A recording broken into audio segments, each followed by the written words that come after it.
25 जून 1975 में इंदिरा गांधी ने आपातकाल लागू करने की घोषणा कर दी। सीताराम येचुरी उस वक्त जेएनयू में पढ़ाई कर रहे थे। उन्होंने आपातकाल का विरोध करने के लिए एक संयुक्त स्टूडेंट्स फेडरेशन का गठन किया। इस संगठन के बैनर तले येचुरी ने इंदिरा के घर तक आपातकाल के विरोध में मोर्चा भी निकाला। इंदिरा ने जब विरोध का कारण पूछा तो येचुरी ज्ञापन पढ़ने लगे। उन्होंने अपने ज्ञापन में लिखा था कि एक तानाशाह को यूनिवर्सिटी के चांसलर के पद पर नहीं रहना चाहिए। आपातकाल के दौरान इंदिरा जेएनयू में एक कार्यक्रम करना चाहती थी, लेकिन छात्रों के विरोध की वजह से उनका कार्यक्रम नहीं हो पाया। आखिर में इंदिरा गांधी ने जेएनयू के चांसलर पद से इस्तीफा दे दिया। इस इस्तीफे के कुछ दिन बाद सीताराम येचुरी को उनके घर से गिरफ्तार कर लिया गया था। इमरजेंसी के दौरान येचुरी को उसी जेल में रखा गया जिसमें अरुण जेटली थे। सीताराम येचुरी भारत में वामपंथ की चोटी के नेताओं में से थे। उन्होंने कम्युनिस्ट पार्टी मार्क्सवादी का नेतृत्व ऐसे वक्त में किया जब इस पार्टी का भारतीय राजनीति में वर्चस्व कम हुआ था।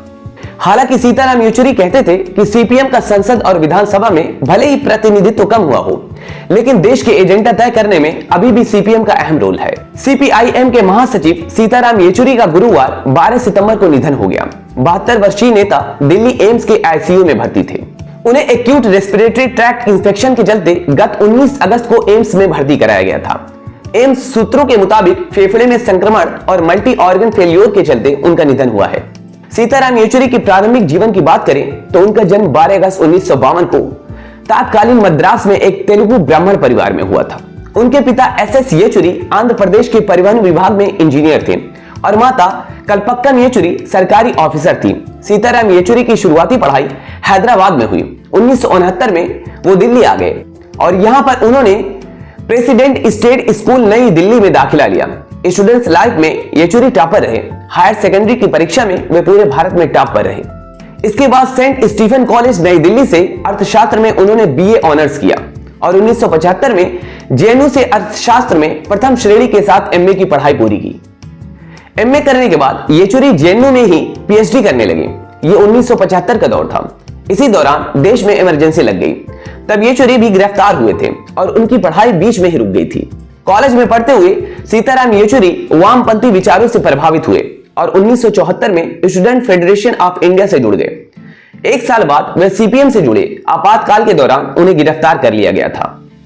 इस दौरान देश में लोकतंत्र की बहाली के लिए उनका संघर्ष जारी रहा। 1977-78 में वे जेएनयू छात्र संघ के अध्यक्ष बने। इस दौरान इस विश्वविद्यालय कैंपस में लेफ्ट की विचारधारा को पूरा फलने फूलने का मौका मिला।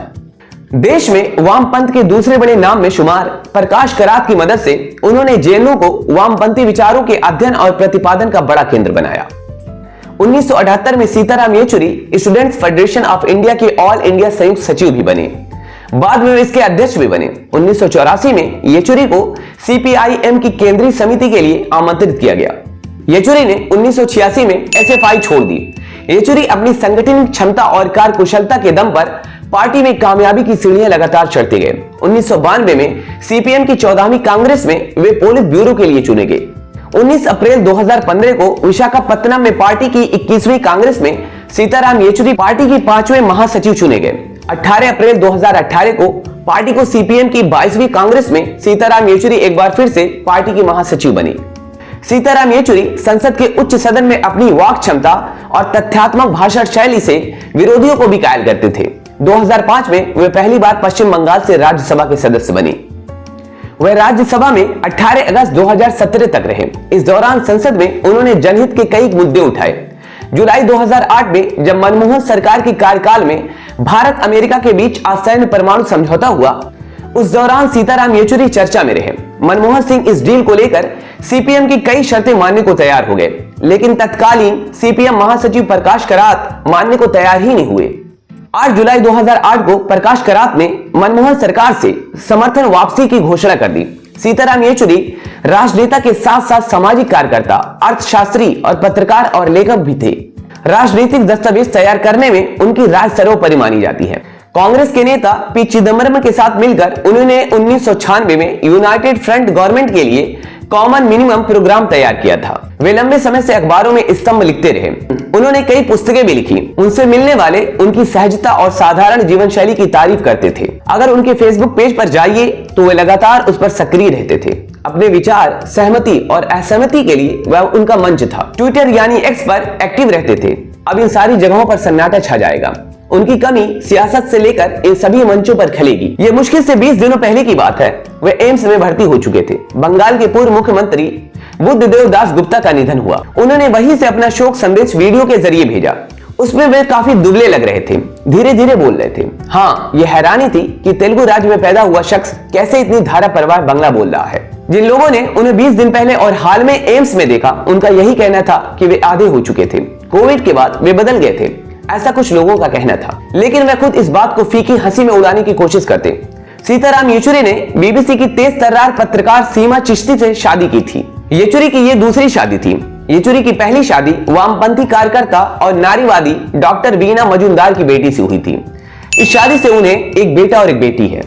3 साल पहले कोविड में उनके 34 साल के बेटे की मृत्यु गुरुग्राम के एक अस्पताल में हो गई थी।